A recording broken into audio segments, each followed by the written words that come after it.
Continuamos con las noticias de Directo América. Mi nombre es Ángela Gómez y sigo con ustedes ahora para repasar nuestros titulares.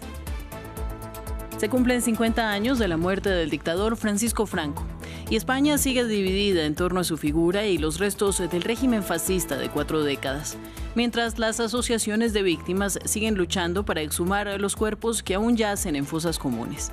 Tenemos reporte desde Madrid. Siguen las violaciones del alto el fuego en Gaza. Ataques aéreos israelíes causaron la muerte de 4 personas, incluida una bebé, e hirieron a otras 18 en Khan Yunis. La ofensiva se suma al asesinato de 27 personas el miércoles, en respuesta a disparos contra sus tropas, según declaró Israel. Y a Europa le preocupa la nueva propuesta de paz de Estados Unidos para terminar la guerra de Ucrania. La administración Trump exige ceder territorios a Rusia y reducir el ejército ucraniano a la mitad, retomando exigencias de Moscú sin consultar previamente a Kiev. Además, en Directo París hablaremos con nuestra periodista Natalia Ruiz sobre la gira del presidente francés Emmanuel Macron a países africanos. La primera desde 2023 y que empezó en las Islas Mauricio y que lo llevará también a Sudáfrica. Lo veremos después del informativo.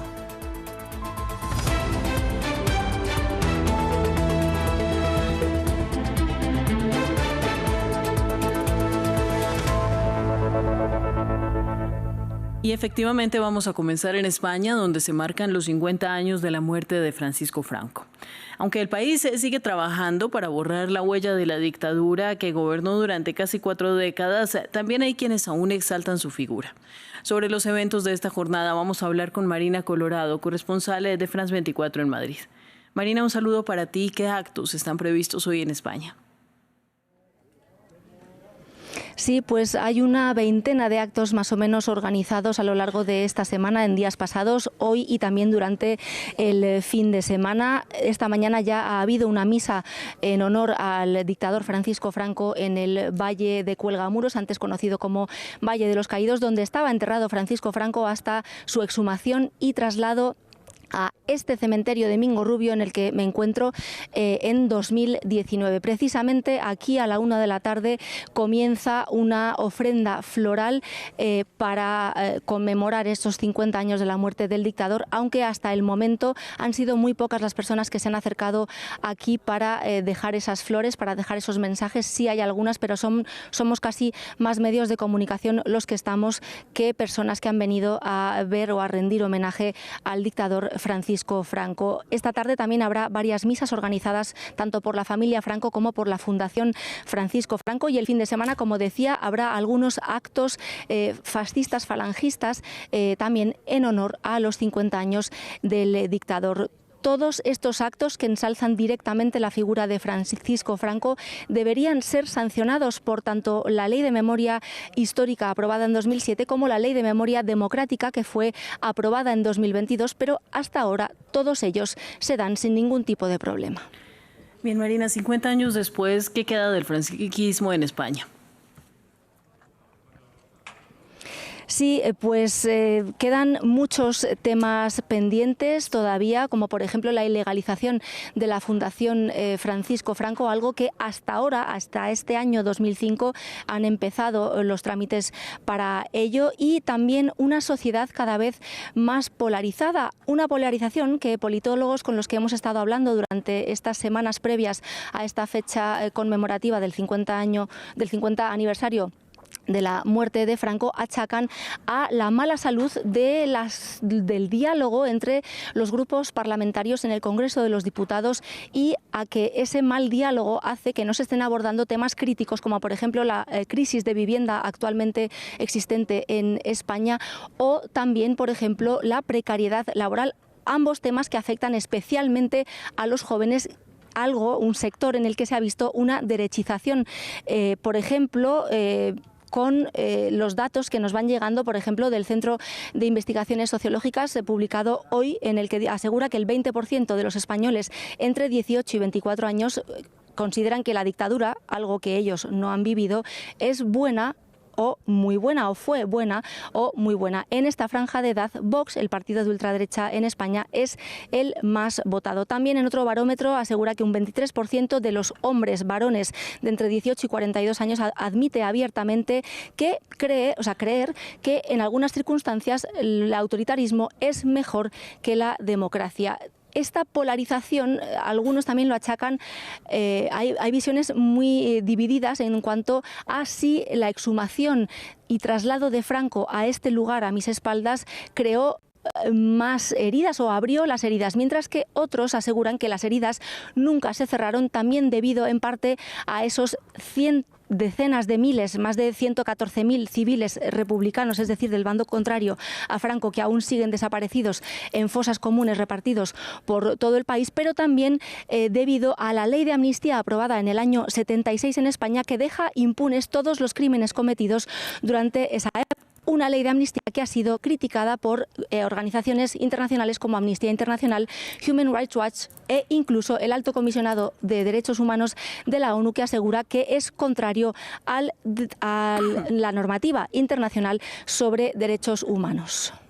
Pues Marina, gracias a ti. Seguimos atentos y vamos mientras tanto con otras noticias. Persisten los bombardeos en la Franja de Gaza.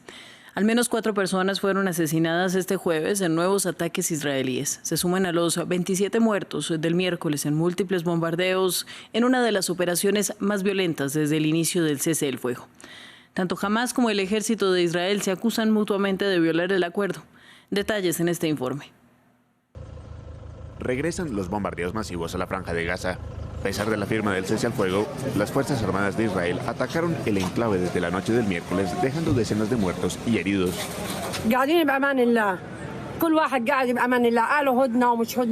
Estaban sentados allí tranquilamente, pensando que todo iba bien, ya que había una tregua en vigor, pero se rompió y tomaron a todo el mundo como blanco. ¿Hasta cuándo? ¿Hasta cuándo van a seguir atacándonos aquí y allá? Durante la noche, después de intensos ataques israelíes en Han Yunis, los heridos fueron llevados de urgencia a los hospitales. Las fuerzas de ocupación israelíes están claramente apuntando y escalando operaciones en la Franja de Gaza. Múltiples ubicaciones en la franja, particularmente en la ciudad de Gaza, han sido atacadas. Por su parte, el ejército israelí argumentó que militantes de Hamás abrieron fuego contra ellos en la zona de Han Yunis. Varios terroristas abrieron fuego contra soldados de las fuerzas de defensa de Israel que operaban en Han Yunis. Esta acción constituye una violación del acuerdo de alto el fuego. En respuesta, las fuerzas de defensa de Israel comenzaron a atacar objetivos terroristas en toda Gaza. Tanto Israel como Hamás se acusan mutuamente de violar el acuerdo. Los ataques del miércoles fueron los más mortales desde que entró en vigor el cese al fuego el pasado 10 de octubre. Ucrania recibió una nueva propuesta de paz por parte de Estados Unidos que exige, entre otras cosas, ceder territorios a Rusia y reducir su ejército a la mitad, en un momento en que el país está sufriendo ataques rusos mortíferos. Según el medio estadounidense Axios, la administración de Donald Trump indicó a Volodymyr Zelensky que este acuerdo obedece al interés de Ucrania. Sin embargo, el plan retoma las condiciones maximalistas planteadas anteriormente por Rusia. Veamos. Según una investigación del medio estadounidense Axios, la administración de Donald Trump habría elaborado en secreto con Rusia un nuevo plan para poner fin a la guerra en Ucrania. Inspirado en el arquetipo de Trump para Gaza y promovido por su enviado especial Steve Witkoff, el plan consta de 28 puntos, articulados en 4 grandes ejes: paz en Ucrania, garantías de seguridad, la seguridad en Europa y las futuras relaciones de Estados Unidos con Rusia y Ucrania. La administración estadounidense pediría a Kiev que cediera varias regiones a Moscú, entre las que se incluyen territorios bajo control de las fuerzas ucranianas. Frente a este plan, los cancilleres europeos se muestran escépticos. Para que un plan funcione, es evidente que los ucranianos y los europeos deben participar en él. No tenemos ninguna concesión por parte de Rusia. Si Rusia realmente quisiera la paz, habría aceptado un alto el fuego incondicional. A cambio, Washington ofrecería una garantía de seguridad a los ucranianos y a los europeos, a quienes, sin embargo, no se ha consultado. Los ucranianos quieren la paz, una paz justa que respete la soberanía de cada uno, una paz duradera que no pueda ser cuestionada por futuras agresiones. Pero la paz no puede ser una capitulación.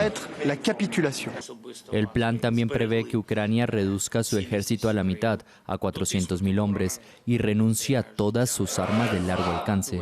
Concesiones en consonancia con las exigencias del Kremlin, muy difíciles de aceptar para Volodymyr Zelensky. Una delegación de Estados Unidos está precisamente en Kiev este jueves. Una oportunidad para que el presidente ucraniano intente hacer oír su voz. Emmanuel Macron inició en la isla Mauricio su gira de 5 días por África, reafirmando su intención de crear alianzas frente a desafíos comunes, mientras decrece la influencia francesa en la cuna de la humanidad. Posteriormente, el mandatario viajará a Sudáfrica, país que acoge la cumbre del G20 el sábado y el domingo, seguido de Gabón, donde se reunirá con el presidente Brice Clotaire Oligui Nguema, 2 años después del golpe de Estado que puso fin a la dinastía Bongo. Y finalmente Angola, para una cumbre de la Unión Africana y la Unión Europea. Vamos a Estados Unidos. El presidente Donald Trump firmó la ley que ordena la divulgación de los archivos de la trama Epstein. La legislación fija un plazo de 30 días para que el Departamento de Justicia haga pública toda la evidencia que ha recolectado desde 2008 sobre el financista y delincuente sexual, que según la versión de las autoridades se suicidó en una celda de Manhattan a la espera de juicio por abuso y tráfico sexual. El mandatario y antiguo amigo de Epstein, a quien frecuentó en los años 80 y 90, se había opuesto en principio a la ley, advirtiendo a republicanos que cualquier apoyo a la iniciativa de desclasificar los archivos sería considerado un acto hostil. Pero todo cambió con la publicación de correos que presuntamente lo incriminan. Nos lo cuenta Jesús Yajure. El presidente Donald Trump firmó la ley para la transparencia sobre los expedientes de Epstein, aprobada un día antes con respaldo casi unánime del Congreso. Inicia la cuenta regresiva de 30 días para la divulgación de los archivos de Jeffrey Epstein, una victoria para las víctimas de los abusos del financista tras años de lucha pública en la búsqueda de justicia. Quizás pronto se revele la verdad sobre estos demócratas y sus vínculos con Jeffrey Epstein, porque acabo de firmar el proyecto de ley para hacer públicos los expedientes de Epstein. Siguiendo mis instrucciones, el Departamento de Justicia ya ha entregado al Congreso cerca de 50.000 páginas de documentos. Conocidos como los expedientes de Epstein, incluye toda la evidencia que el Departamento de Justicia ha recopilado desde 2008 sobre el financista y delincuente sexual, así como sobre su novia y confidente Ghislaine Maxwell, quien cumple una condena de 20 años de prisión por reclutar a adolescentes para su red de tráfico sexual. Según un juez federal, los archivos constan de cerca de 100.000 páginas. Las autoridades también deberán divulgar todas las comunicaciones entre Epstein y sus conocidos, con algunas excepciones. No se podrá hacer pública información referente a la privacidad y seguridad de las víctimas, investigaciones en curso, deliberaciones del Gran Jurado, materiales de seguridad nacional y órdenes judiciales de protección. Esta decisión provocó una preocupación en las víctimas. Pese a esto, la ley estipula que no se retendrá, retrasará o censurará ningún documento por motivos de vergüenza, daño a la reputación o sensibilidad política, ni siquiera tratándose de figuras públicas o dignatarios. Vamos en directo a París.